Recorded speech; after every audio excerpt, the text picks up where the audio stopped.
left over here, we have individuals who are religious fundamentalists, religious fanatics, and this is the expression, RT-PCR, real-time PCR expression of the VMAT2 gene.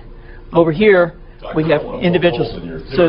So let me complete. So over here, we have individuals who are not particularly fundamentalist, not particularly religious, and you can see there's a much reduced expression of this particular gene, the VMAT2 gene.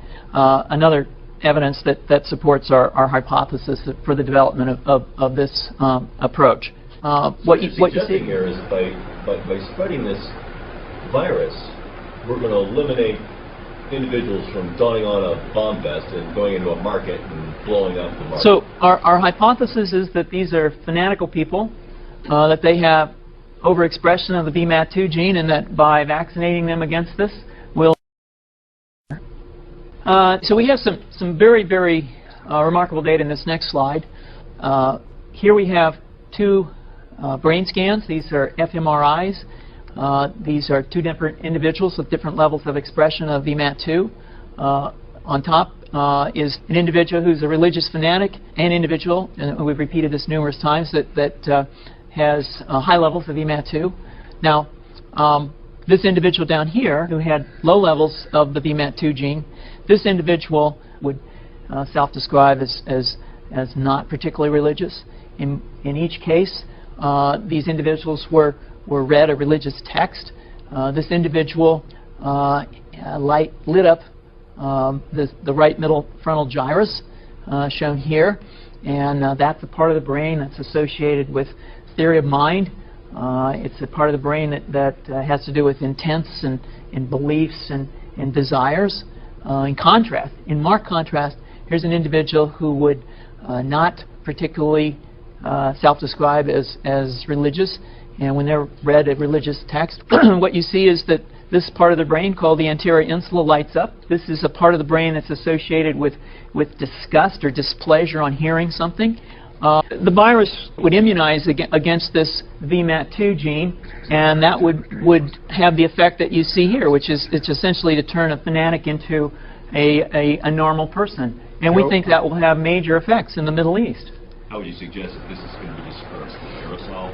Well, so the present plan and the tests that we've done so far have used respiratory viruses such as flu or rhinoviruses, and we believe that that's a satisfactory way to get the exposure of the largest part of the population. Most of us, of course, have been exposed to both of those viruses, and we're quite confident that this will be a very successful approach. This is fascinating. What's the name of this proposal? Yeah, so the name of this project is FunVax, which is the vaccine for religious fundamentalism. And you have a proposal already? The proposal has just been submitted, and I think that the data that I have shown you today would support the development of this project, and we think it has great promise.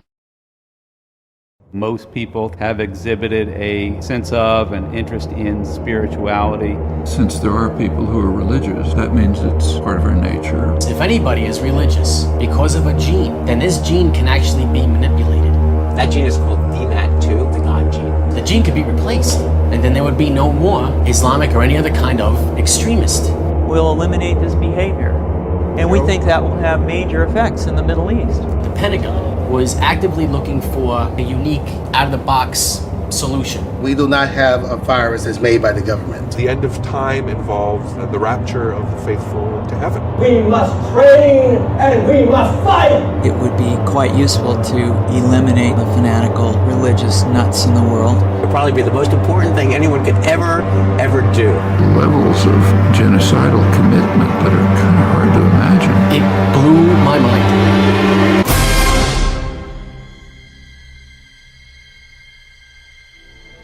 Proyecto FunVax, una unión de dos palabras, fundamentalismo y vacuna. Vacuna contra el fundamentalismo.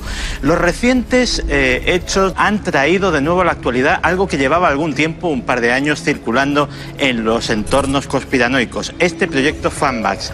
¿Y en qué consiste?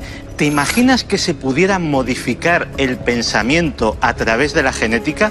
Pues bien, esta gente no solo lo imagina, sino que describe cómo hacerlo. Se trataría ni más ni menos de que estos fundamentalistas, estos fanáticos, dejasen de creer en Dios a través de una modificación genética. ¿Es esto posible? Pues por raro que parezca, teóricamente sí. Hace unos años, las portadas de las revistas científicas e incluso no científicas de todo el mundo se llenaron con el descubrimiento del llamado gen de Dios, el VMAT2, un gen que está presente en las personas que o bien tienen más fervor religioso o incluso experimentan de manera más fuerte pues estados místicos, experiencias espirituales, etcétera, etcétera. Científicos consiguieron identificar ese gen. Pues bien, la genética nos dice que cualquier gen puede expresarse o inhibirse. De hecho, actualmente empresas farmacéuticas como la norteamericana Neurocrine Bioscience fabrican y comercializan un inhibidor de este gen e incluso el espíritu religioso en general. ¿Cómo se haría esto? Pues como se hace normalmente en terapia génica, utilizando lo que se llama un vector viral, es decir, un virus modificado para alterar el ADN de las personas. Esto ahora mismo se está haciendo en terapias contra varias enfermedades. Pues bien, se trataría de crear ese virus y esparcirlo a través de aerosoles, a través de picaduras de insectos, a través de cualquier medio, para que en la población que si quisiera reducir este fervor religioso, pues tuviera un impacto. Hay un documento muy detallado que también dicen que se ha filtrado del Pentágono, un documento de 30 páginas de un nivel técnico bastante importante en el cual se detallan procesos, qué tipos y qué especies de virus se podrían utilizar, qué medios se podrían utilizar para diseminarlos y desde luego este documento, si se trata de un fraude, es tremendamente elaborado.